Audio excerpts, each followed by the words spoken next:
आज हम लोग केमिस्ट्री का बेसिक कॉन्सेप्ट का लेक्चर नंबर 3 चेक कर रहे हैं, जिसके अंदर हम लोग लॉ ऑफ कंजर्वेशन या लॉ ऑफ केमिकल कॉम्बिनेशन पढ़ रहे थे, जिसके अंदर शायद पहला 3 लॉ मैंने आपको पढ़ा दिया था। जिसका पहला लॉ था law of conservation of mass, दूसरा लॉ था लॉ ऑफ डेफिनाइट कंपोजिशन, तीसरा था लॉ ऑफ मल्टीपल प्रोपोर्शन। आज की क्लास में हमें और 2 लॉ देखने हैं, एक तो है गेल-लुसाक्स लॉ और दूसरा है एवोगाड्रोज लॉ। तो चलिए जल्दी जल्दी लिखना स्टार्ट करिए। राइट, पहला लॉ लिखिए, Gay Lussac's law of gaseous volume.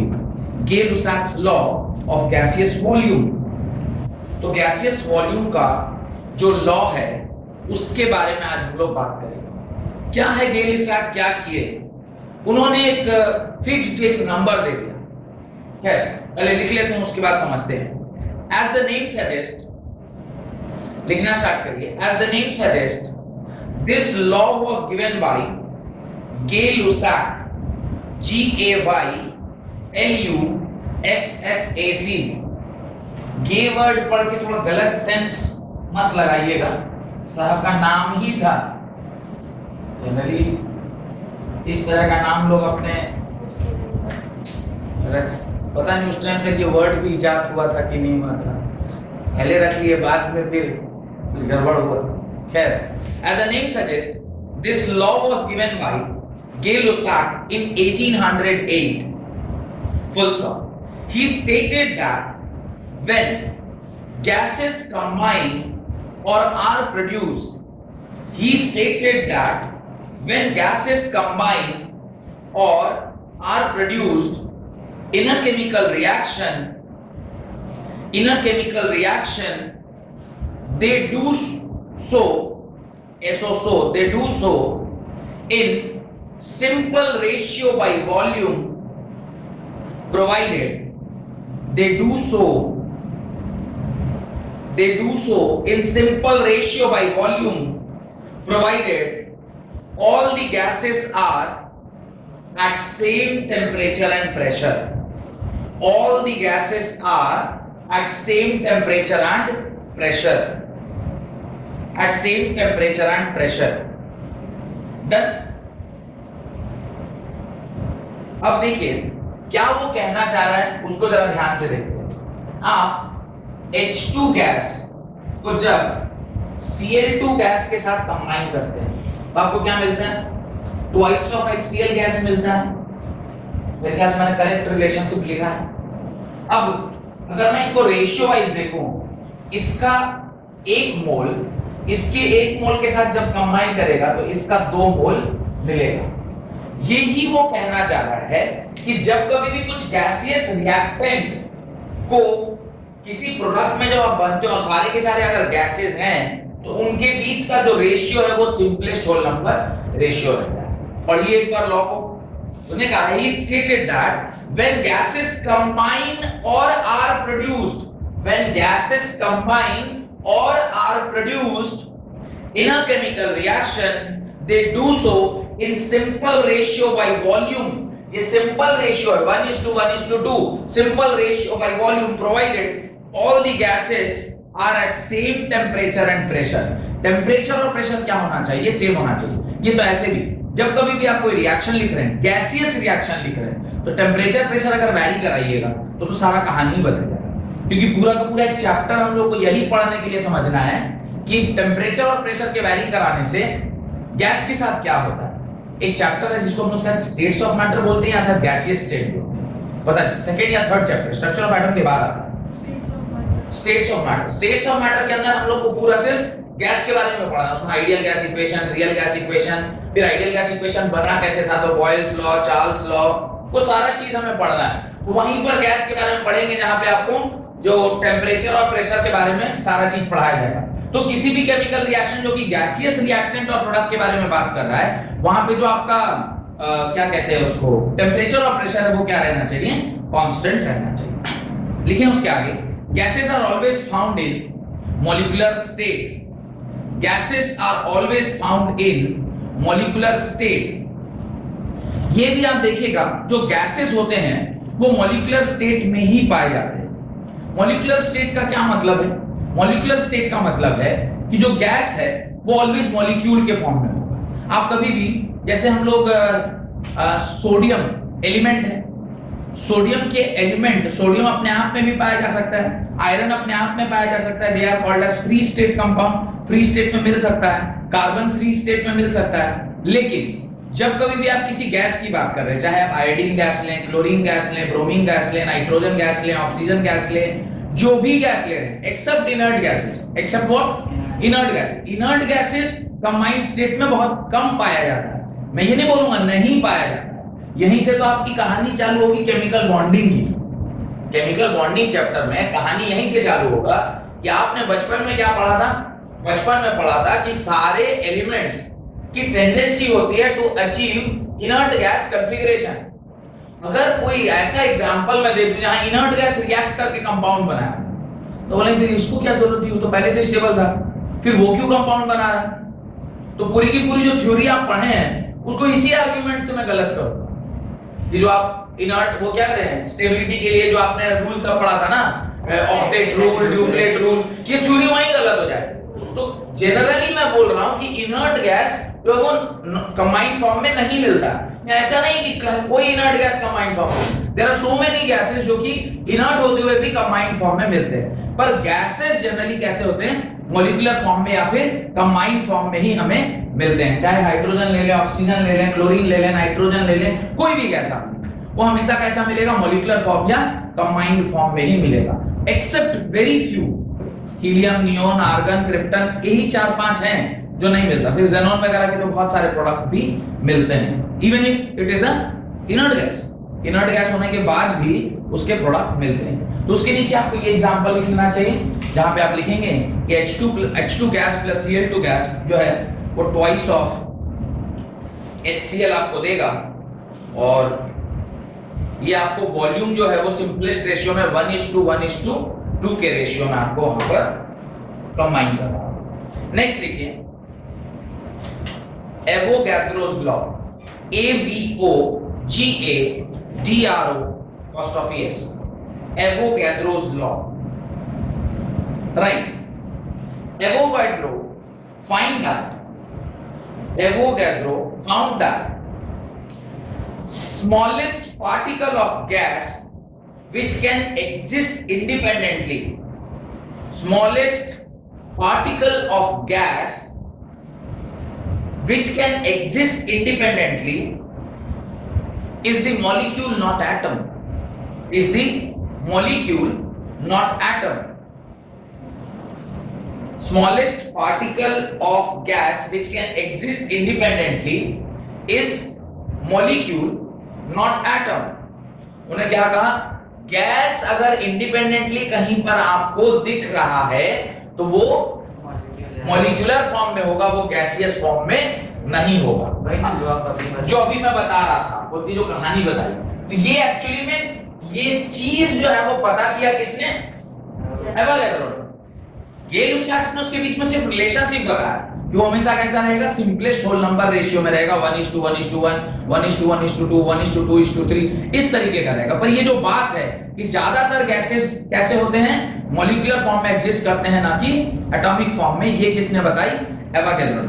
आगे लिखें, therefore the volume of gas must be related to the number of molecule present in it.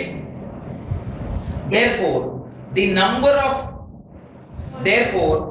volume of gas must be related to the number of molecules present in it. Therefore he put forward, therefore the volume of gas must be related to the number of molecules present in it. Full stop. Therefore he put forward the hypothesis known as, therefore he put forward the hypothesis known as Avogadro hypothesis. Avogadro hypothesis, hypothesis word को underline कर लियो, उसके बारे में थोड़ा बताता हूं आपको। What is hypothesis? Avogadro hypothesis, which states that equal volume of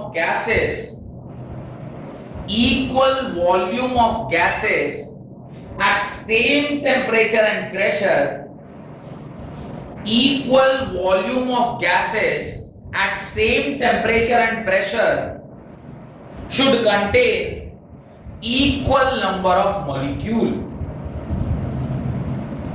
Equal number of molecule. Equal number of molecule. Done? क्या कह रहा है इसको बहुत अच्छे से समझने की जरूरत है। एवोगैड्रो ने क्या कहा? एवोगैड्रो ने क्या कहा?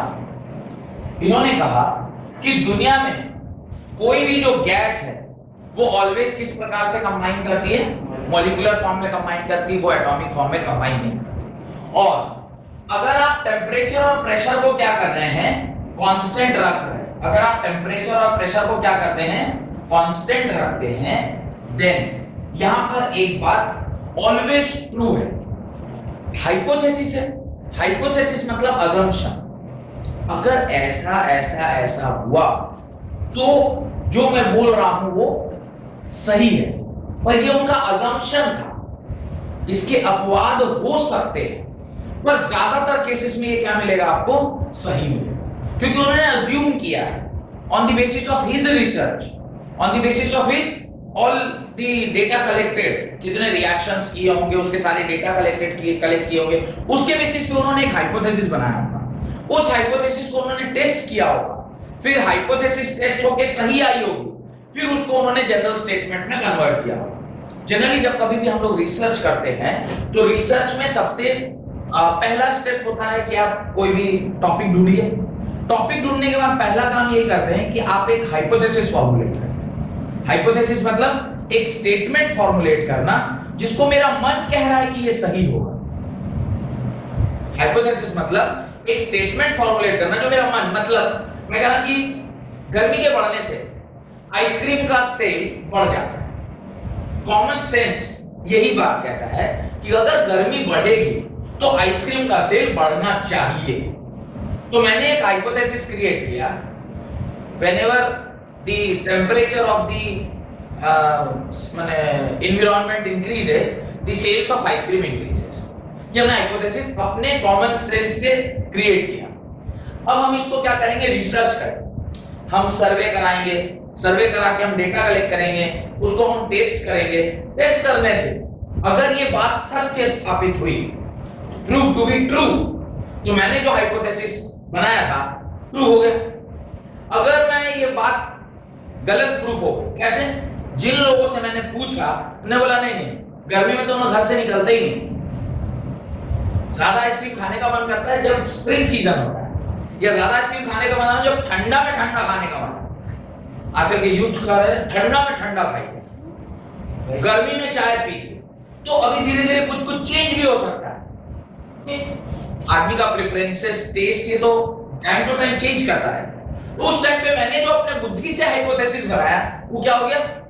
गलत हो गया। तो इनका अगर गलत हो गया होता, जो हाइपोथेसिस ही बनाए हैं, तब तो नहीं लिखा था यहाँ पर इन्होंने जो हाइपोथेसिस बनाया वो क्या हो गया? सही हो गया, इसलिए हम इसे पढ़ रहे हैं। बात समझ में आई? तो हाइपोथेसिस मतलब एक अजम्पशन, एक इमेजिनरी अजम्पशन। तो मुझे लग रहा है कि वो सही होगा, है कि नहीं ये तो टेस्ट करने के बाद पता चलेगा। तो इन्होंने भी टेस्ट किया होगा, टेस्ट करने के बाद सही हुआ होगा, तभी ना हम लोग पढ़ रहे हैं। नहीं तो इसको अगर मान लीजिए नहीं सही होता तो हम लोग बुक में नहीं छपा था और पढ़ते भी नहीं इसे। तो उन्होंने कहा कि टेम्परेचर प्रेशर जब कांस्टेंट हो, तो वापस से मैं वही वाला एग्जांपल ले रहा हूं, H2 plus O2 gives water। इसको जरा सा बैलेंस कर लेते हैं, पर ये तो लिक्विड हो जाएगा। आप Cl2 वाला ही एग्जांपल लिख लें, इसको आप Cl2 वाला ही एग्जांपल में कन्वर्ट करें। अब वो कह रहे हैं कि अगर तीनों के तीनों क्या है? गैसेस हैं, और इन तीनों का वॉल्यूम अगर सेम है, क्या बोल रहा हूं मैं? इन तीनों का वॉल्यूम अगर सेम है, इसका तो नहीं सेम है लेकिन इन दोनों का वॉल्यूम तो सेम है। अगर इनका वॉल्यूम सेम है at fixed temperature and pressure, तो जितने नंबर ऑफ मॉलिक्यूल इसमें प्रेजेंट है वो भी क्या रहने वाला है? सेम रहेगा, इरेस्पेक्टिव ऑफ कि इसका मास क्या है, इरेस्पेक्टिव ऑफ कि इसका मास क्या है।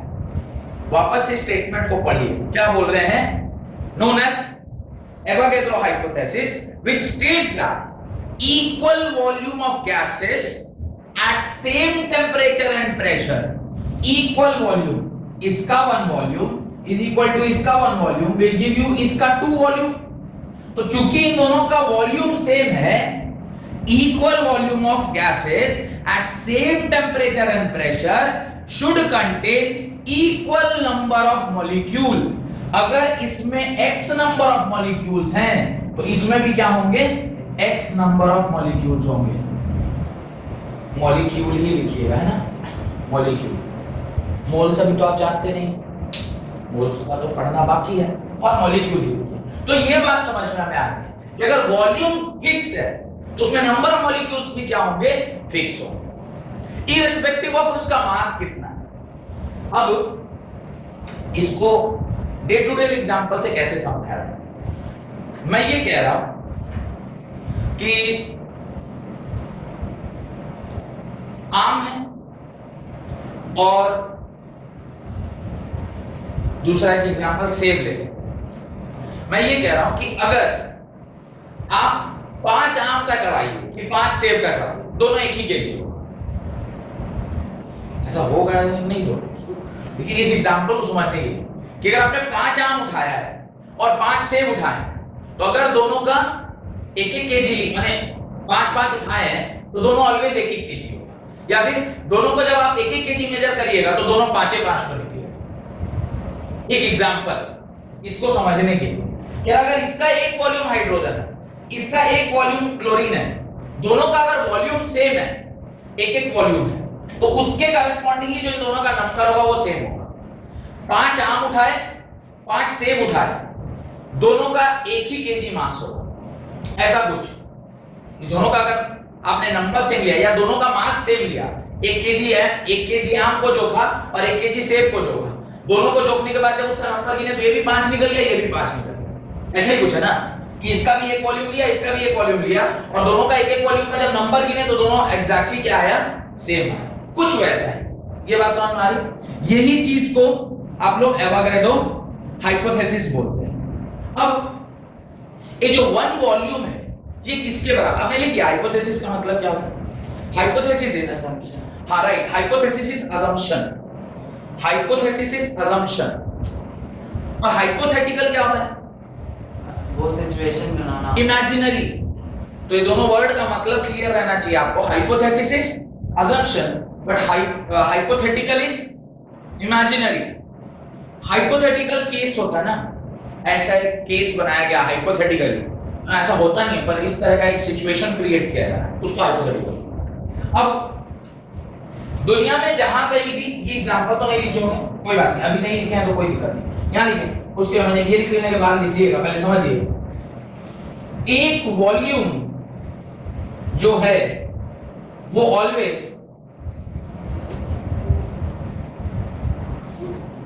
एक वॉल्यूम जो है वो ऑलवेज, जिसमें नंबर ऑफ पार्टिकल्स x मैंने लिखा था, वो ऑलवेज 0.6.022 into 10 raised power 23 के बराबर होगा ऑलवेज। क्या बोल रहे हैं, 1 वॉल्यूम ऑफ एनी गैस, मैंने लिखा था x मॉलिक्यूल होना चाहिए, वो x मॉलिक्यूल किसके बराबर होता है, 6.022 into 10 raised power 23। और ये एक स्पेशल नंबर है, इस नंबर के बारे में जानते हैं क्या, इसको बोलते हैं Avogadro number. Why it is called as Avogadro number, इसको एवोगैड्रो नंबर इसलिए बोलते हैं क्योंकि एवोगैड्रो ने ही इस नंबर का इजाद किया। एवोगैड्रो लॉ में उन्होंने एवोगैड्रो नंबर का इजाद किया, इसलिए इस नंबर को Na के नाम से जानते हैं। ये एग्जांपल लिख लीजिएगा, उसके नीचे लिखिएगा 1 वॉल्यूम या mole of a particular gas, 1 volume और mole of a particular gas is equal to 6.022 into 10 raised to the power 23। चाहे दुनिया का कुछ भी हो, अगर वो एक वॉल्यूम है तो उसके अंदर जो सामान होगा वो 6.022 into 10 raised to power 23 होगा। कोई फर्क नहीं पड़ता है कि किस चीज का गैस है, क्लोरीन का गैस है कि हाइड्रोजन का गैस है कि आयोडीन का गैस है कि नाइट्रोजन का गैस है कि ऑक्सीजन का गैस है। अगर वो एक वॉल्यूम गैस है तो उसके अंदर जो नंबर ऑफ मॉलिक्यूल्स होंगे, एटम में मॉलिक्यूल्स होंगे, वो 6.022 into 10 raised power 23। और ये नंबर जो कि एवोगैड्रो ने दिया था, इसीलिए इसको हम लोग Na से डिनोट करते हैं। N is denoted for number, A is denoted for Avogadro, तो एवोगैड्रो नंबर बोलते हैं। तो ये 6.022 into 10 raised power 23 is known as, लिख लीजिए 6.022 into 10 raised power 23 is known as Avogadro number denoted by Na. It is known as Avogadro's number denoted by Na. ये लिखा हुआ है, सोडियम नहीं, N भी कैपिटल एंड A भी capital है, दोनों क्या हैं, कैपिटल ही है यहां पर, ठीक है। नोट डालकर दो बातें लिखिए वहां पर, नोट डालकर दो बातें लिखिए। पहला, the number of the weight of 22.4 liter of any gas, the weight of 22.4 liter of any gas at STP, the weight of 22.4 liter of any gas at STP, अभी नया वर्ड है STP। STP का full form होता है standard temperature pressure, bracket में लिख लीजिएगा, standard temperature and pressure, STP, standard temperature and pressure. इसके बारे में अभी लिखवाता हूं कि ये क्या कंडीशन होती है। Standard temperature and pressure is equal to the molecular mass of the gas expressed in gram. The molecular mass of the gas expressed in gram having fixed number of molecule expressed in grams, gram में kilogram होता है ना, ग्राम, having fixed number of molecule, that is 6.022 into 10 raised power 23, 6.022 into 10 raised power 23, bracket में लिखिएगा Avogadro's number, fix number of molecule that is 6.022 into 10 raised power 23, bracket में लिखिएगा Avogadro's number. अब जरा यहां पर समझने वाली बात है, अब एक और नया लॉजिक वहां से आ रहा है, ये जो एक वॉल्यूम है, वन वॉल्यूम, ये जो यूनिट वॉल्यूम आपने लिया है, ये यूनिट वॉल्यूम किसके बराबर होता है? ये कह रहा है ये यूनिट वॉल्यूम 22.4 LTR के बराबर होता है। किसी भी गैस का एक वॉल्यूम जो हम कंसीडर करते हैं जिसमें 6.022 into 10 raised power 23 number of molecules present होते हैं, वो वॉल्यूम किसके बराबर होता है? 22.4 लीटर के बराबर होता है। ये बात समझ में आ रही? यानी अब मुझे एवोगाड्रो लॉ को फिर से एक बार डिफाइन करना चाहिए। एवोगाड्रो ने बोला कि चाहे दुनिया का कोई भी गैस आप ले, पहली बात उन्होंने बताई कि गैस जो होता है वो क्या होता है? मॉलिक्यूलर नेचर का होता है, वो एटॉमिक नेचर का नहीं होता है। अगर वो मॉलिक्यूलर मॉलिक्यूल्स के जैसा पाया जाता है और आपने किसी भी गैस का वो मॉलिक्यूल उठाया है, तो उसमें अगर टेम्परेचर और प्रेशर आप क्या रखने वाले हैं? फिक्स्ड रखने वाले हैं, तो उसके अंदर पाए जाने वाला जो नंबर ऑफ मॉलिक्यूल्स है वो ऑलवेज क्या रहेगा? फिक्स्ड रहेगा। और वो कितना रहेगा? एक वॉल्यूम में पाए जाने वाला जो नंबर ऑफ मॉलिक्यूल्स है वो Na के बराबर है, that is 6.022 into 10 raised power 23। ये बात समझ में आ गई? उसके बाद उसने बोला कि ये जो एक वॉल्यूम आप बोल रहे हैं, वो एक वॉल्यूम कितना है? That is 22.4 litre. ये जो वन वॉल्यूम है ये कुछ तो होगा ना। वन वॉल्यूम मतलब क्या? कुछ unit. Volume is not a unit. Volume तो लीटर में होगा, डेसीमीटर क्यूब में होगा, सब अलग अलग यूनिट्स में होंगे ना। तो वो यूनिट कितना है? एक यूनिट कितना के बराबर है? That one unit is equal to 22.4 litre के बराबर। यहां तक कोई डाउट? अभी जो मैंने बोर्ड पर लिखा है, ये एग्जांपल आपने लिख लिया, ये लिख लीजिएगा one volume is equal to 22.4 litre. तो नोट वाला जो पॉइंट है ये अभी आपको समझाया है। नोट में उसने लिखा है कि द वेट ऑफ 22.4 लीटर, देखिए तीन बातें हैं, number, volume, weight. Number, volume, weight. एक वॉल्यूम बराबर 22.4 लीटर, ये क्लियर? एक volume which is equal to 22.4 liter is equal to 6.022 into 10 raised power 23 number. अब अगर 6.022 into 10 raised power 23 कुछ नंबर में है, उसका कुछ वजन है, वो वजन किसके बराबर है? तो वो कह रहा है, स्टेटमेंट जो मैंने नोट में लिखा उसको पढ़िए, the weight of 22.4 litre of any gas at STP, STP का मतलब क्या होता है बताऊंगा अभी, STP is equal to the molecular mass of the gas expressed in gram, उसका मॉलिक्यूलर मास के बराबर होता है। ठीक है, इसको पूरा बोर्ड साफ करके, अब एक्चुअली क्या है, एवाग्रेडो ने ही ना मोल कॉन्सेप्ट को समझाने की कोशिश कर रहा है। ये एक्चुअली धीरे धीरे हम मोल कॉन्सेप्ट की ओर बढ़ रहे हैं। क्या कहा उसने, एक volume is equal to 22.4 LTR के बराबर, कोई दिक्कत, एक volume is equal to 6.022 into 10 raised power 23 number of molecules के बराबर, किसका, XYZ गैस का। उस गैस का अगर 22.4 लीटर आप लेते हैं जो कि एक वॉल्यूम के बराबर है, तो उसका मास कितना हो, वेट कितना हो। अच्छा, don't get confused from that physics का term weight and mass. Mass weight chemistry में एक ही है, ऐसे ना सोचिए वेट मानो उसमें ग्रेविटी लग गया और मास मतलब वो ग्रेविटी के बराबर। Molecular weight, molecular mass, here both are one and the same थिंग। ऐसे ही सर एक बार कभी आप वेट बोल रहे हैं, कभी मास बोल रहे हैं, तो वेट में ऐसा तो नहीं फिर 10 से मल्टीप्लाई करना, नहीं, इधर मास और वेट सब एक ही है। आपका लोग मास पूछ रहे, वेट पूछ रहे, आपका वेट पूछ रहे, आप बताते क्या है उसको, आप तो मास बताते ना, आप आंसर दे रहे हैं मेरा वजन 70 केजी, 60 केजी, 50 केजी, केजी में आंसर दे रहे हैं, और आप बता क्या रहे हैं वेट, वेट तो न्यूटन में होगा। तो ये वाला गड़बड़ी नहीं है, वेट एंड मास अगर मैं बोलूं इंटरचेंजेबली कि मॉलिक्यूलर वेट या मॉलिक्यूलर मास, तो आप कंफ्यूज नहीं होना है, अरे सर वेट माने 1/10 करना पड़ेगा, नहीं नहीं नहीं, यहाँ पे दोनों एक ही है, केमिस्ट्री पढ़ रहे हैं। One volume is equal to 22.4 litre. अब इस वन वॉल्यूम में जिसका जो वॉल्यूम है वो 22.4 लीटर है, जिसमें कितना सामान रखा हुआ है, कितना नंबर ऑफ मॉलिक्यूल्स है, इतना है, वो उसका वजन क्या होगा, तो वो वजन होगा जिस भी गैस की आप बात कर रहे हैं उसका मॉलिक्यूलर मास, उसका मॉलिक्यूलर मास इन ग्राम में बराबर, इन ग्राम में। मॉलिक्यूलर मास इन ग्राम का क्या मतलब, सपोज मैं HCl चेक कर रहा हूं, HCl का मॉलिक्यूलर मास क्या होगा, हाइड्रोजन 1 into 35, ये हाइड्रोजन 1 का क्या होगा 1 plus 1 into 35.5, इसको सॉल्व करिएगा, 1 plus 35.5, HCl का मास होगा 36.5।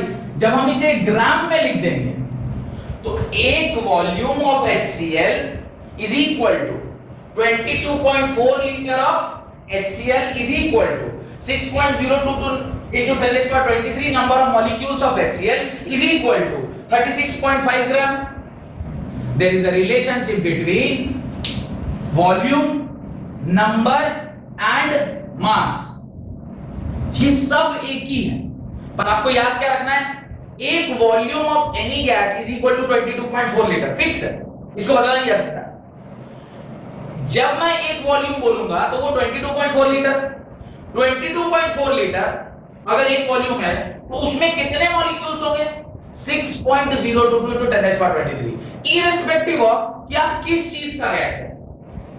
किसी भी गैस का एक वॉल्यूम अगर है, यानी 22.4 लीटर अगर है, तो वो ऑलवेज उसमें नंबर ऑफ पार्टिकल्स या number of molecules always 6.022 into 10 raised to 23 होगा, और उसका वजन ऑलवेज उसी गैस के मॉलिक्यूलर मास के बराबर होगा, जो कि ग्राम में हम लिखेंगे।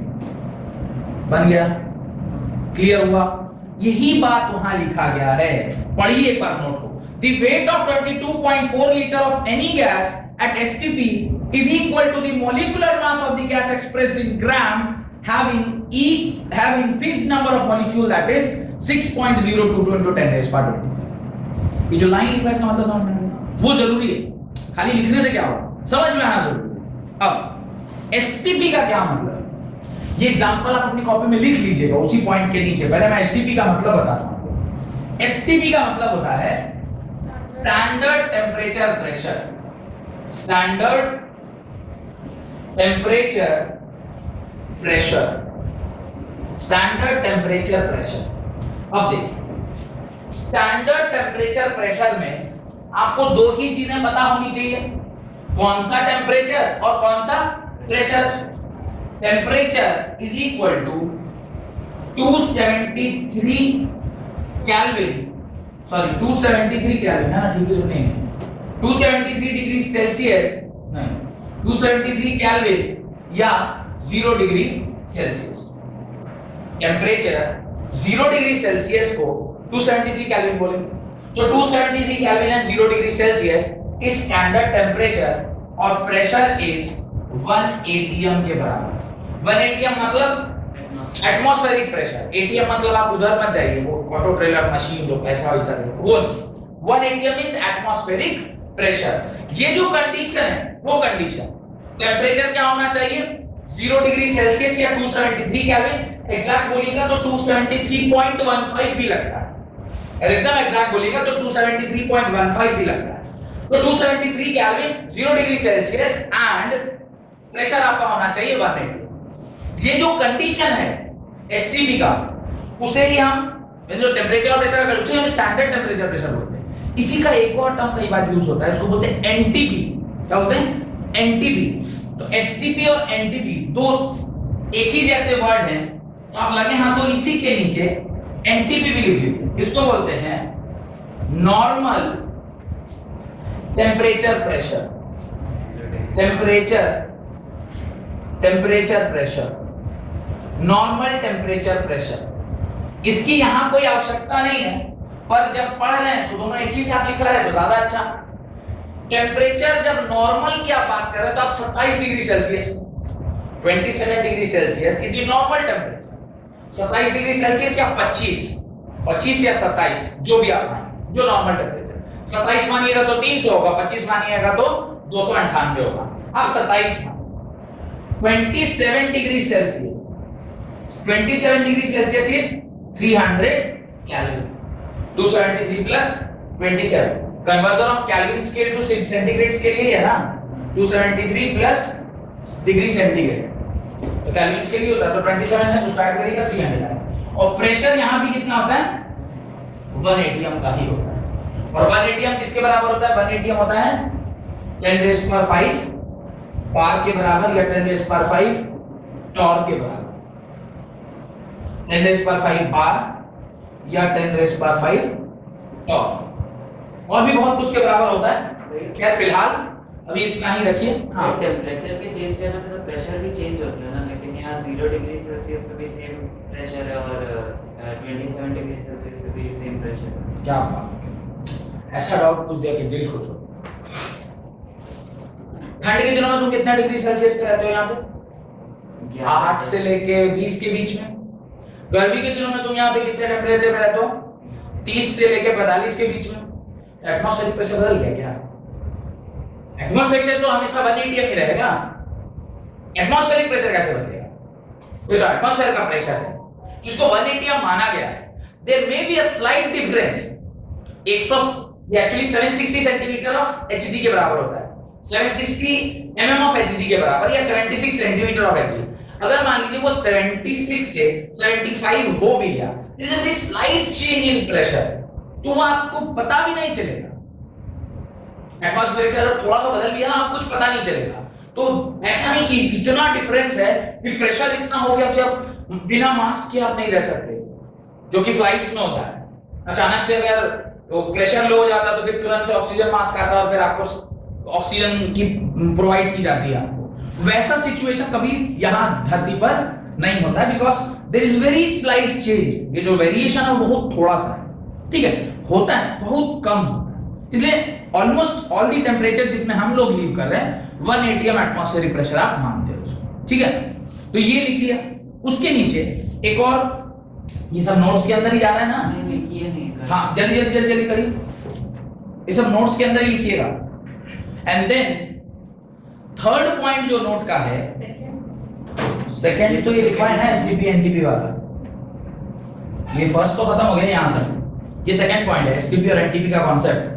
और third point is molecular mass is equal to 2 times vapour density. ये एक रिलेशनशिप है देखिए रिलेशनशिप बहुत आता है, पता नहीं मेरा 2 फ्रेंड। मॉलिक्यूलर मास, थर्ड जो पॉइंट है वो है molecular mass is equal to 2 into vapour density. ये एक रिलेशनशिप है जो शायद कभी आपको कोई न्यूमेरिकल सॉल्व करने में हेल्प करेगा। इस रिलेशनशिप को डिराइव हमें नहीं करना है, सिर्फ ये रिलेशनशिप क्या रखना है, ध्यान में रखना है कि इस तरह का एक रिलेशनशिप होता है। अगर बाय चांस सवाल के अंदर वेपर डेंसिटी का टर्म आपको दिखाई दे तो उसको 2 से मल्टीप्लाई करिएगा तो आपको क्या मिल जाएगा, मॉलिक्यूलर मास। एक बार मॉलिक्यूलर मास निकल गया तो आपको ये भी पता चल गया, ये भी पता चल गया, तो उस मॉलिक्यूलर मास के करस्पॉन्डिंगली नंबर ऑफ मॉलिक्यूल्स का भी आइडिया लग गया और वॉल्यूम का भी आइडिया लग गया। बात समझ में आई? तो ये आपको सिर्फ उसी के हेल्प न्यूमेरिकल वगैरह सॉल्व करने के काम में आता है। तो मेरे ख्याल से जो नोट मैंने लिखवाया था वो आपको समझ में आ गया है। हेडिंग डाले Dalton's atomic theory, Dalton's atomic theory, right, Dalton's atomic theory. और ऐसा नहीं कि हम लोग इसका रिलेशनशिप नहीं स्टैब्लिश कर सकते, रिलेशनशिप स्टैब्लिश कर लेते पर वो पूछा नहीं जाता इसलिए उसको डिराइव करने की आवश्यकता नहीं। लेकिन डाल्टन्स एटॉमिक थ्योरी, अब जो हम लोग लॉज वगैरह पढ़ रहे थे ये यहां पर क्या हो गया, समाप्त हो गया। एक लॉ जो आपका रेसिप्रोकल प्रोपोर्शन का, वो मैं आपको आगे चल के पढ़ा दूंगा जहां पर उसकी आवश्यकता पड़ेगी। गैसियस लॉ में हम लोग उसको पढ़ते हैं तो वहां मैं वो लॉ आपको पढ़ा दूंगा क्योंकि गैसियस लॉ के लिए ही वो वैलिड होता है। लिखिए Dalton's atomic theory, right, the concept that matter is the concept that, ये बता दो ना पूरा, ये रिलेशनशिप याद रखिएगा कौन सा, one volume is equal to, वो जो लाइन एक लाइन में लिखे हैं ना सारा, one volume is equal to 22.4 litre is equal to 6.022 into 10⁻23 is equal to molecular mass of the gas in gram. ये पूरा एक ऐसा स्टैंडर्ड रिलेशनशिप है जो आपको पूरा कंसेप्ट याद होना चाहिए। न्यूमेरिकल सॉल्व करने के लिए ये रिलेशनशिप बहुत जरूरी है। वैसे तो जीवन में रिलेशनशिप का बहुत बड़ा इंपॉर्टेंस है, रिलेशनशिप तो हर चीज में जरूरी है, नहीं? आकांक्षा कह रही हाँ सर, रिलेशन, अरे आप भी कम मेरे साथ, रिलेशनशिप भी जो है तो आप यहाँ आए हैं, नहीं, स्टूडेंट टीचर रिलेशनशिप, रिलेशनशिप मैंने आप लोग एक ही चीज में चले जाते हैं। मैं एक तो बच्चे से किसी से पूछा मैं, क्या तुम रिलेशनशिप में हो? बोला नहीं नहीं नहीं सर मैं रिलेशनशिप में। अरे क्या होगा, माँ पिताजी को छोड़ दिया क्या, वृद्धाश्रम अभी दे आया? रिलेशनशिप माने खाली जो मेरी बंदी है, not that one, not that one. There are all other relations also, no? Father-son relationship, mother-son relationship or daughter relationship, brother-sister relationship, teacher-student relationship. There are so many relationships, but the relationship word is being diluted to that extent. Relationship कौन हूँ मैं तो single हूँ। वो जैसे Kingfisher का ना bird छोड़ के सब दारू। हाँ एग्जैक्टली, ब्रांडिंग ऐसा हो गया रिलेशनशिप वर्ड का, ब्रांडिंग है। ये सब मैंने बताया ना एक बात कि ब्रांडिंग का क्या वो होता है, मतलब होता है। एक बार बता रहा था सर, एक बार मेरे कॉलेज में जब मैं एमबीए कर रहा था तो पोजीशनिंग भी होता है।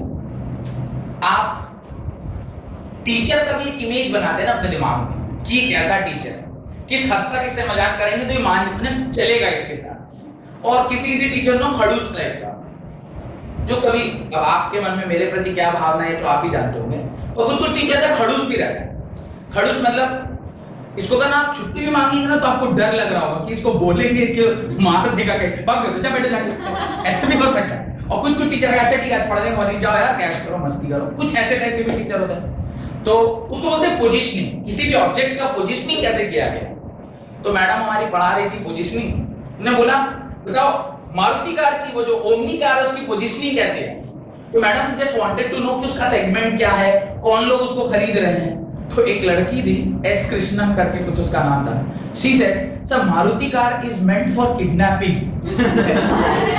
डायरेक्ट ओमनी कार देखो पिक्चरों में किडनैप करने के काम में आता है। वो सीधे गेट खुला, एक आदमी आया उसको उठा के अंदर, और जिसमें पाकिस्तान में वो पावरी हो रही थी। तो दैट पार्टी हो रही वाला भी ओमनी में क्यों होता है। तो ये उसका पोजीशनिंग नहीं, उस कार का ऐसे पोजीशनिंग किया है। ऐसे ही हर टीचर का भी अपना अपना क्या रहता है, पोजिशनिंग रहता है, नहीं? क्या तो हम लोग क्या हेडिंग डालिए, डाल्टन्स एटॉमिक थ्योरी। तो रिलेशनशिप का भी पोजिशनिंग जो है थोड़ा सा खराब हो चुका है।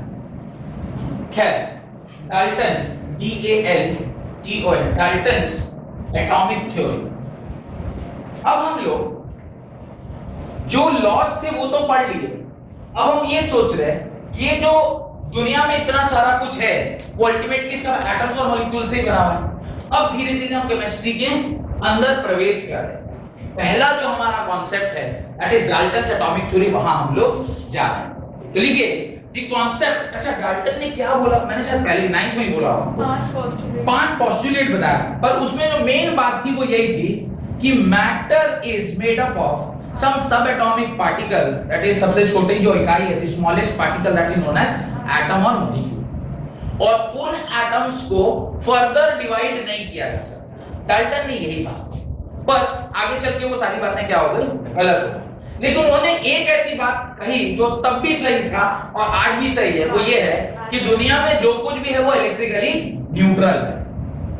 दुनिया में कोई भी एटम या मॉलिक्यूल है वो इलेक्ट्रिकली न्यूट्रल है, जब तक आप उसके चार्जेस के साथ छेड़छाड़ ना करें, यानी इलेक्ट्रॉन को बाहर ना निकालें, इलेक्ट्रॉन का बंधन ना दें, या दोनों को एक दूसरे से मिलाएं नहीं, तो वो इलेक्ट्रिकली न्यूट्रल है। और यही सच्चाई है, नहीं तो फिर ये सब हम लोग लिख कैसे?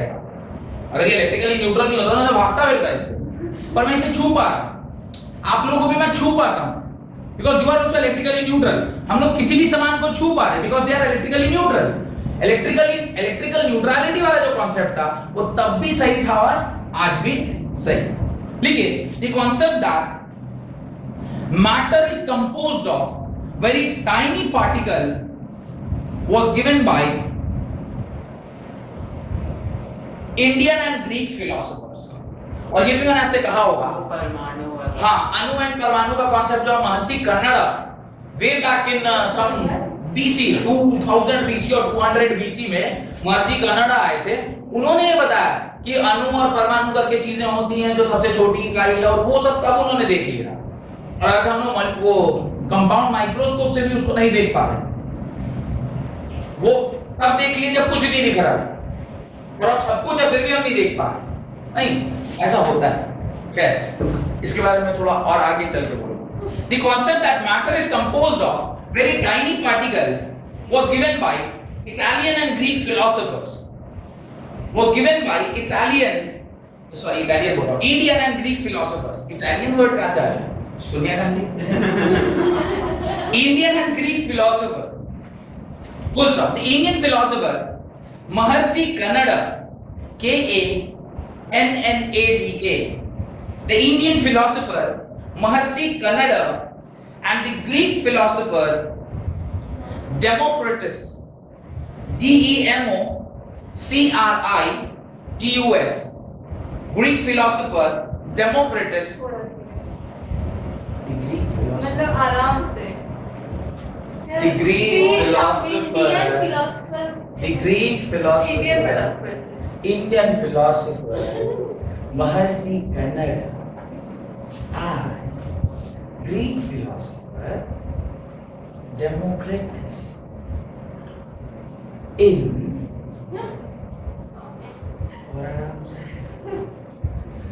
धीरे आराम, धीरे बोलिए, स्पीड को स्लो वॉल्यूम धीरे नहीं। आप धीरे बोलिएगा तो उसके साथ स्पेसिफाई करिएगा ना कि वॉल्यूम धीरे करें कि स्पीड धीरे करें, क्या रोके?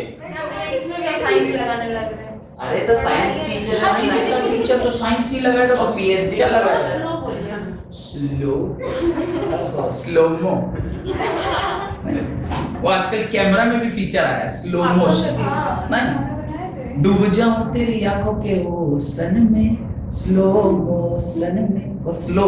अच्छा, ये आप बहुत सारा चीज रेस्ट्रिक्ट करते हैं ना बोलने से कैमरा के कारण। हाँ, ठीक बोला। गलत। The Indian philosopher Maharishi Kannada and the Greek philosopher Democritus in the year 460 से 370 BC, वो नहीं जो आप सोच रहे हैं, BC means before Christ। 460 से 370 BC। Don't get into some other BCs, like BC means before Christ। नहीं, suggested that the ultimate part of matter is atom. Suggested that the ultimate part of matter is atom. The word atom has been derived from Greek word atomos. The word atom has been derived from the Greek word atomos. A-T-O-M-O-S. Atomos. Meaning individual.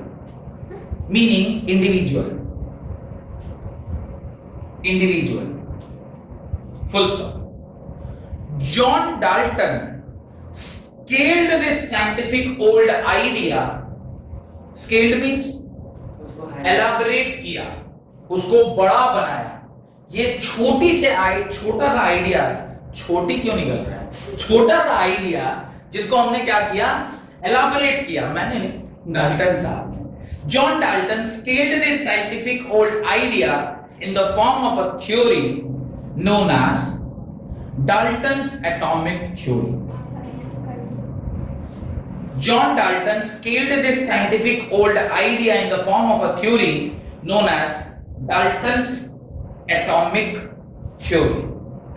Dalton's atomic theory. अब the concept of अणु and परमाणु ये सब अभी नहीं पढ़ रहे क्योंकि एक चैप्टर है जहां पे हमें ये सारा कुछ पढ़ना है. That is states of matter. आप हेडिंग डालें main postulates of Dalton's atomic theory. जो postulate है डाल्टन एटॉमिक थ्योरी की. अब postulates क्या होते हैं, ये शायद मैंने आपसे पहले कभी डिस्कस किया होगा. What are the postulates? क्या-क्या पॉइंट्स बताएं? आहा, क्या बात है. ओ, क्या-क्या पॉइंट्स पर, मतलब वो क्या-क्या बोले? वो क्या-क्या बोले. अरे आप क्यों मस्ती ले रहे हैं? क्यों मस्ती कर रहे हैं? क्लास में मस्ती थोड़ी कर रहा हूँ, पढ़ा रहा हूँ.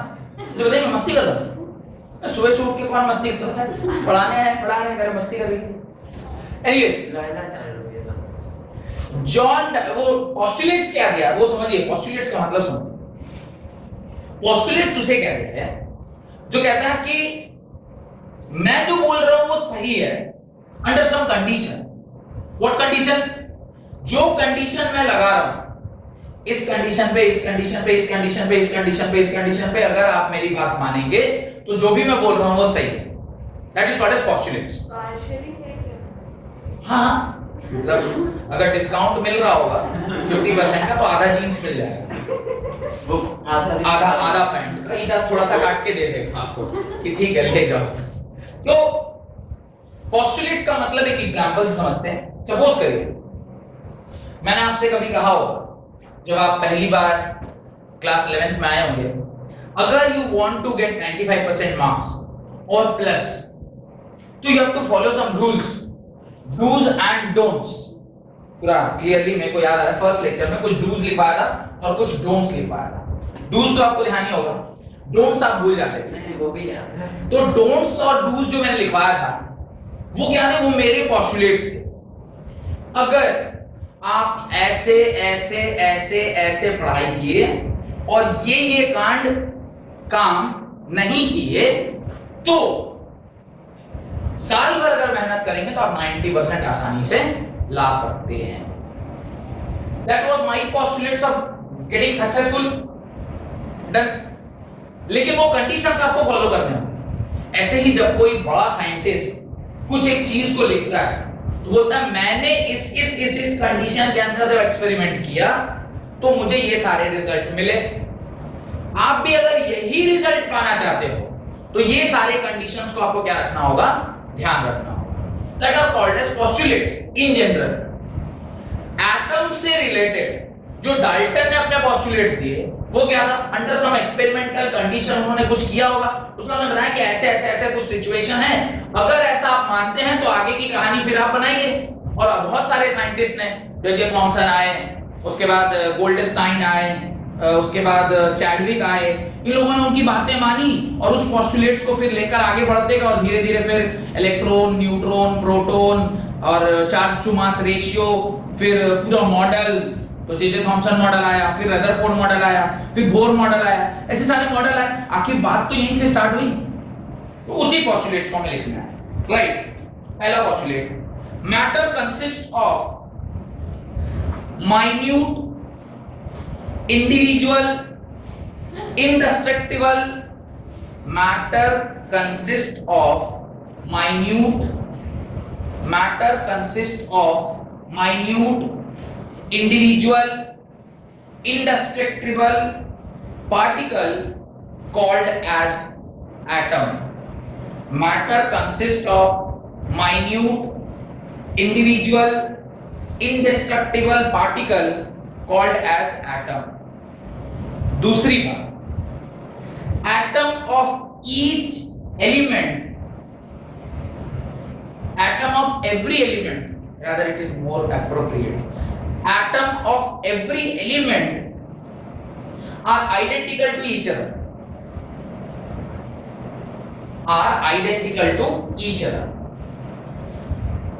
एक पर्टिकुलर एलिमेंट का एटम उसी पर्टिकुलर एलिमेंट के दूसरे एटम के साथ 100% आइडेंटिकल। अगर कार्बन का एक एटम था और कार्बन का दूसरा एटम था तो दोनों आपस में क्या होंगे? आइडेंटिकल। एक सोडियम का एटम था फिर दूसरा सोडियम का एटम था तो दोनों आपस में क्या होंगे? आइडेंटिकल। ये तभी उनको समझ में आ गई थी 1600 और 1700 ईस्वी में उनको सब समझ में आ गया। नेक्स्ट, अगला, और अच्छा उसके नीचे लिखिए, they have same mass and size. उसी के अंदर सेकंड पॉइंट में लिख लीजिएगा, they have same mass and size। तो identical in what terms? Identical in terms of mass and size। तीसरा लिखें, atoms of different element differ in properties and have different masses and size। Atoms of different element differ in properties and have different masses and size। तो एक element का दूसरे element के साथ जो उसका आइडेंटिटी है वो क्या होगा? वेरी कर जाएगा in terms of mass and size. Next, compound are formed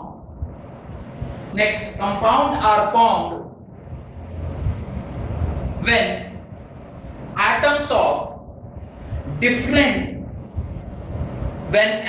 of different element combine with each other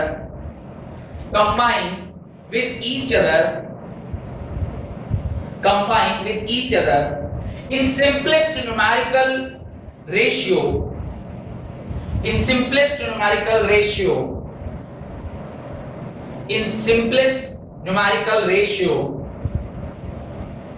and the relative number,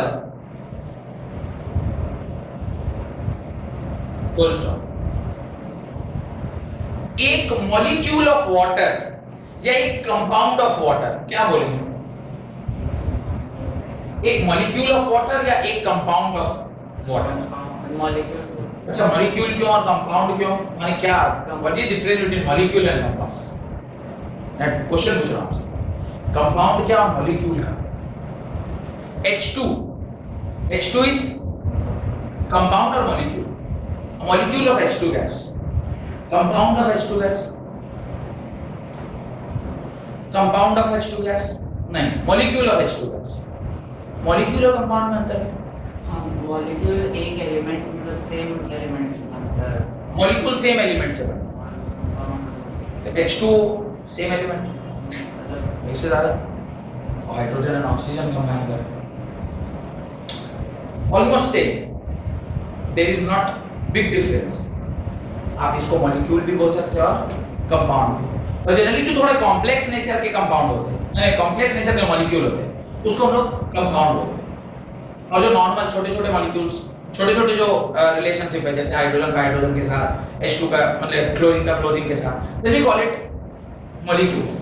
ऐसा कुछ रिलेशनशिप नहीं है कि सेम एलिमेंट का होगा तो मॉलिक्यूल, डिफरेंट एलिमेंट का होगा तो कंपाउंड, ऐसा कुछ विशेषता नहीं।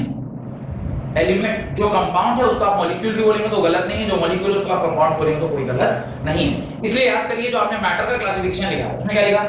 एक तरफ एलिमेंट, दूसरी तरफ compound. Element, molecule and compound लिखे देगा, एलिमेंट एंड कंपाउंड लिखे देगा।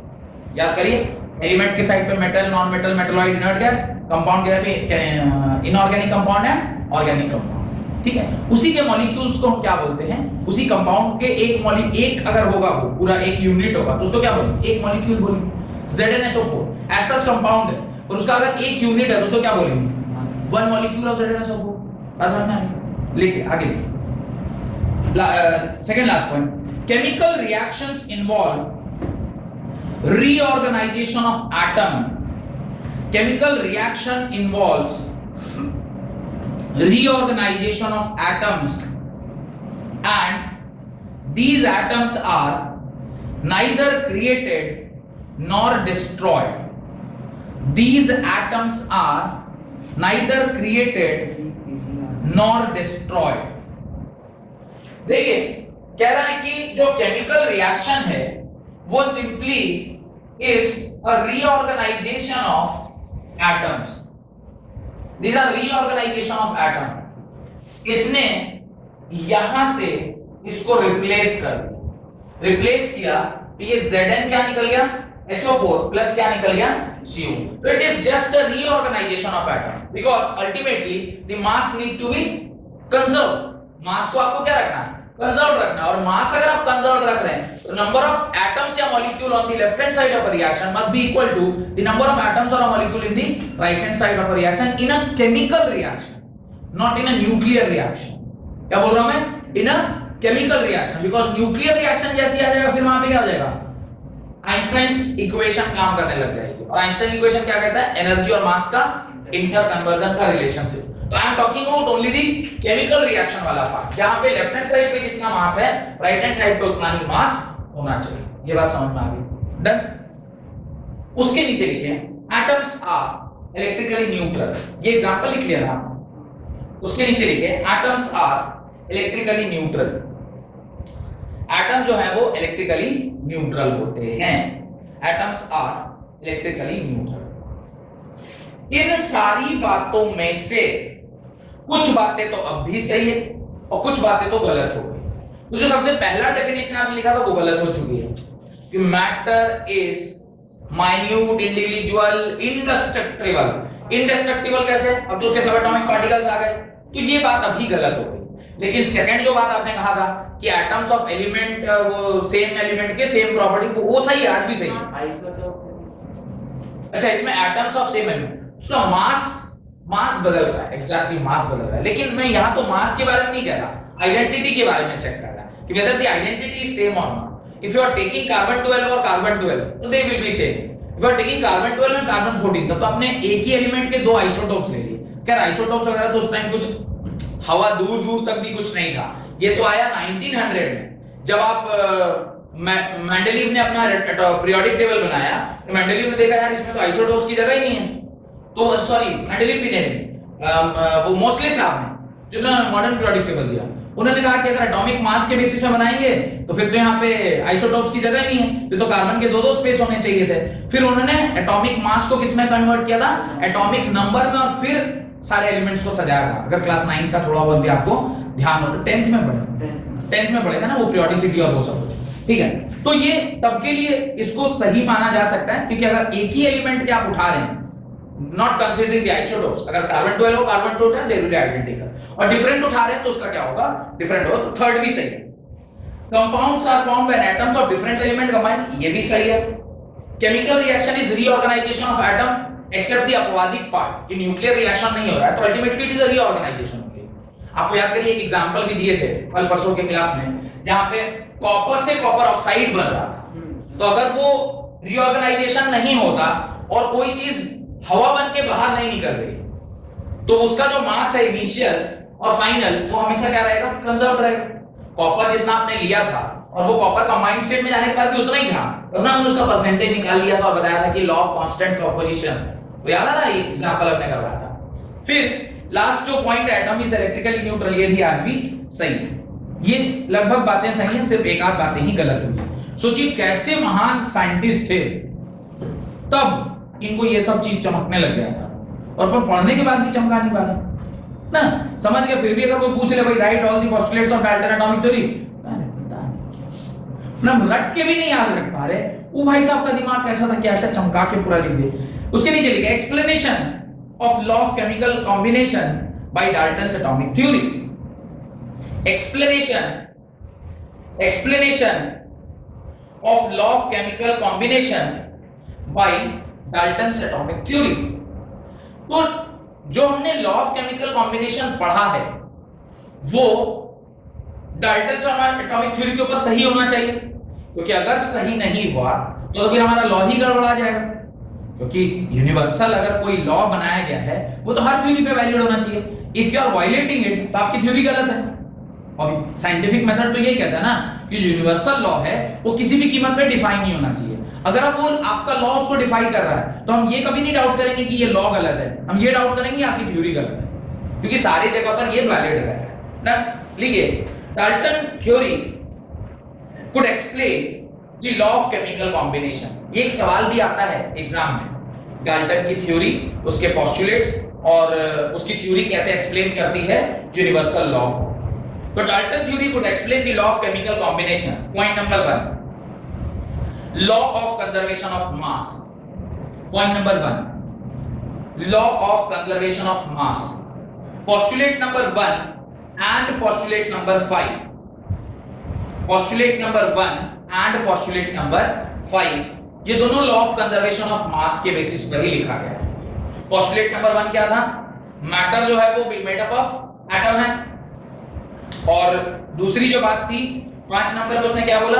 Matter is neither created nor destroyed. ये सिर्फ केमिकल रिएक्शन में एक जगह से दूसरी जगह क्या करता है? शिफ्ट करता है, यानी मास चेंज करता है। तो दोनों बातें law of conservation of mass के हिसाब से ही सही है। क्या होगा दिक्कत? Law of conservation of mass पहले और फिफ्थ पोस्टुलेट को क्या करता है? एक्सप्लेन करता है। एटम इज मैटर का सबसे छोटा इकाई एटम, और एटम में एक पर्टिकुलर जगह से दूसरे पर्टिकुलर जगह ट्रांसफॉर्म करता है, एक जगह से दूसरी जगह जाता है, पर वो डिस्ट्रॉय नहीं किया जा सकता या इसको हम क्रिएट नहीं कर सकते। Second, law of constant composition. Law of constant composition, postulate number 4, जहां पे आपने कंपाउंड का डिस्क्रिप्शन किया है। Compound formation will always follow law of constant composition या लॉ ऑफ डिफाइंड प्रोपोर्शन। अगर कोई भी कंपाउंड है, वाटर है तो ऑलवेज H2O है। तो वो क्या बोला कि एक डिफरेंट एटम जब आपस में कंबाइन करते हैं तो वो ही कंपाउंड बनाते हैं। और कंपाउंड अगर कोई बन रहा है तो वो फिक्स्ड रेशियो में बनेगा, चाहे आप कहीं भी बनाइए पूरे विश्व में। तो इसका मतलब जो लॉ ऑफ कांस्टेंट कंपोजिशन है वो पोस्टुलेट नंबर 4 है, तो वो उसके साथ मैच करता है। एंड थर्ड लिखिए, law of multiple proportion. Law of multiple proportion वापस से ये 5 नंबर पोस्टुलेट की तरफ इशारा कर रहा है। 5 नंबर पोस्टुलेट क्या कर रहा है? Chemical reaction involve reorganisation of atom. Multiple proportion में क्या होता है? एक दोनों कंपाउंड जब आपस में रिएक्ट करते हैं तो एक से ज्यादा प्रोडक्ट बन रहे थे। ये क्या है? रीऑर्गेनाइजेशन ही तो है। तो जो आपका लॉ ऑफ मल्टीपल प्रोपोर्शन है ये किसको सेटिस्फाई कर रहा है? पोस्टुलेट नंबर 5 को। इस प्रकार से तीनों के तीनों लॉ जो आप लोग पढ़े थे, law of conservation of mass, law of constant composition and law of multiple proportion, ये हो गया। आप कहें सर बचा हुआ दो तो नहीं हो रहा भाई? एवोगैड्रो लॉ और गैय-लुसाच तो नहीं हो रहा, क्योंकि वो जो दोनों लॉ है वो स्पेसिफिक टू गैसेस हैं। यहाँ पे तो हम लोग गैस की बात नहीं कर रहे, यहाँ तो इन जनरल एटम की बात हो रही है। वो दोनों लॉ तो गैस से रिलेटेड है। 1 volume of H2 when react with 1 volume of Cl2 gives 2 volumes of, तो वॉल्यूम गैस के साथ जुड़ा हुआ है। फिर उसी गैस को हमने किससे जोड़ा? 22.4 लीटर से। फिर उसी को किससे जोड़ा? 6.022 into 10⁻93 से। तो वो तो स्पेसिफिक टू गैस था, इसीलिए वो दोनों लॉ की यहाँ पे हम जिक्र नहीं कर रहे। Done. Limitations of Dalton atomic theory. Limitations of Dalton's atomic theory. Dalton की जो एटॉमिक थ्योरी है उसके कुछ लिमिटेशंस है। What are the limitations? Right. Limitations of Dalton atomic theory. लिखिए, Dalton's atomic theory gave a powerful initiative. Dalton's atomic theory gave a powerful initiative to the scientists in the beginning of 19th century. Dalton's atomic theory gave a powerful initiative to the scientists in the beginning of 19th century. Full stop. Obviously, भाई इनका theory गड़बड़ हुआ, मैं मानता हूं, कि इनकी theory में बहुत सारी गलती थी, लेकिन अगर ये थ्योरी नहीं दिए होते तो शायद आज जो इतनी मोटी किताब हम केमिस्ट्री की पढ़ रहे हैं ये कभी आया ही नहीं। क्योंकि चीजें जो हमारे अगल बगल में है, अगर इन्होंने नहीं देखा होता तो शायद इसके आगे वाले साइंटिस्ट तो कभी रिसर्च नहीं किए होते, और रिसर्च नहीं किए होते तो हम ये नहीं जानते कि एटम के अंदर इलेक्ट्रॉन होता है, प्रोटॉन होता है, न्यूक्लियस होता है, न्यूक्लियस के अंदर सब एटॉमिक पार्टिकल्स होते हैं जहाँ पे प्रोटॉन और न्यूट्रॉन रिसाइड करते हैं, काफी सारी चीजें हम लोग जानते हैं। तो ये सारी डिस्कवरीज जो हैं वो 19th सेंचुरी में हुई, लेकिन तभी हुई जब डाल्टन ने अपनी थ्योरी दी थी। तो ये काफी ग्रेट इनिशिएटिव था। आगे लिखें the discoveries by J J. Thomson, full stop, आगे लिखें the discoveries by J J. Thomson, comma E Goldstein, comma James Chadwick, comma Rutherford, comma Niels Bohr, the discoveries by J.J. Thomson, comma E. Goldstein, comma James Chadwick, comma Rutherford, comma Neil Bohr. In the beginning of 20th century, Neil Bohr, in the beginning of 20th century, resulted in modified atomic theory. Resulted in modified atomic theory. तो इन सारे scientist ने जब अपनी अपनी discoveries की तो फिर एक मॉडिफाइड एटॉमिक थ्योरी आया जिसको बोर्स एटॉमिक मॉडल बोलते हैं, या फिर अब जो हम लोग मॉडल पढ़ रहे हैं उसको क्वांटम एटॉमिक मॉडल बोलते हैं। तो आज जो मॉडल एग्जिस्ट कर रहा है उसको क्या बोलते हैं? Quantum atomic model. ये सब हम लोग को 11th में पढ़ना है, सब पढ़ना है, पूरे लास्ट तक पढ़ लेना है, एकदम अंत तक, जो आज है वहां तक पढ़ लेना है।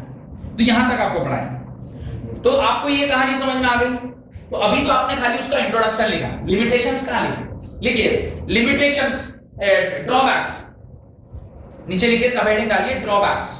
तो लिमिटेशंस क्या क्या हैं वो पॉइंट वाइज हम लोग को लिख लेना चाहिए। पहला, it explain the law of chemical combination, it explain the law of chemical combination by mass, it explain the law of chemical combination by mass but failed to explain the law of gaseous volume.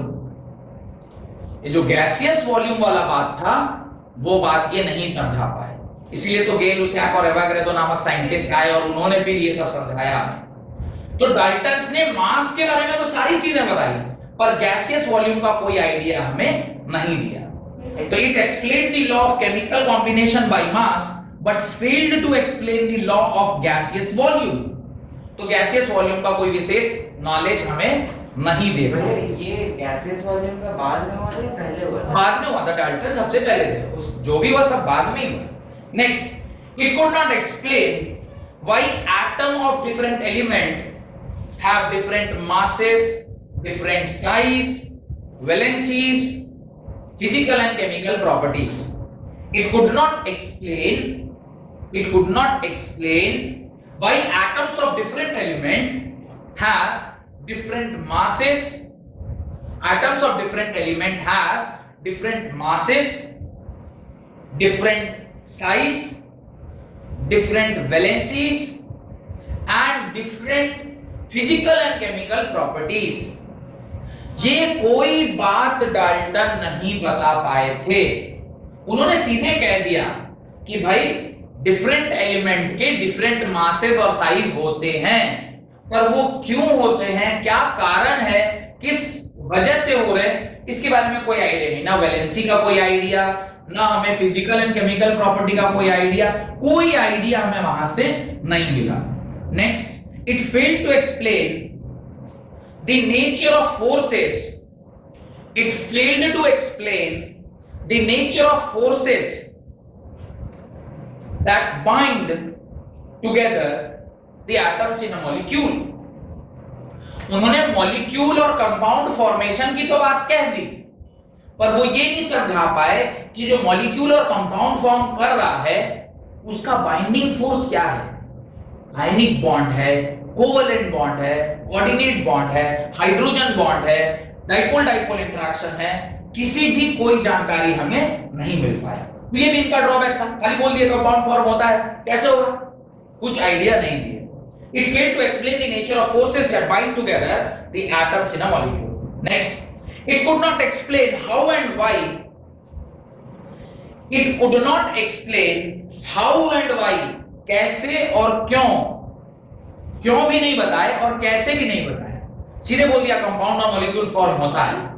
कैसे और क्यों का कोई answer नहीं मिला। कैसे मतलब किस प्रकार से, क्यों मतलब रीजन क्या है रिएक्शन में जाने का, क्यों एलिमेंट जो एटम्स है वो मॉलिक्यूल या कंपाउंड फॉर्म करता है, इसके बारे में कोई जानकारी नहीं। मतलब ये भी हाइपोथेसिस ही दिया था। हाँ, एक तरीके का पोस्टुलेट का नहीं, क्या एक तरह का अनुमान आप लगा रहे हैं कि हाँ ऐसा ऐसा ऐसा ऐसा है, तब तो आप कुछ एक्सपेरिमेंट नहीं किए ना, आप तो सोच रहे हैं, सोच के कुछ चीजें फाइंडिंग हुई, उसके बेसिस पे आपने कुछ चीजें बता दी, पर बताते ही नहीं तो आज हम यहाँ तक पहुंच ही नहीं पाते। It could not explain how and why atoms of different element combine with each other. Atoms of different element combine with each other to form compound or molecule. To form compound or molecule. Compound or molecule how and why form कर रहे हैं, इसका भी हमें कोई idea नहीं दिया गया। डन। हेडिंग डालें मॉडिफाइड एटॉमिक थ्योरी। हेडिंग डालें मॉडिफाइड एटॉमिक थ्योरी। तो modified atomic theory after considering all the discoveries, जो रास्ते में हमने देखा नहीं है, देखेंगे, जो रास्ते में हम देखे हैं, नाम सिर्फ सुन रहे हैं, रास्ते में उसको हुआ है, उसके बाद एक नई एटॉमिक थ्योरी आई जिसको क्या बोलते हैं modern, what is that, modified atomic theory, जिसको हम अगले क्लास में पढ़ेंगे। बहुत बहुत धन्यवाद आज की क्लास में।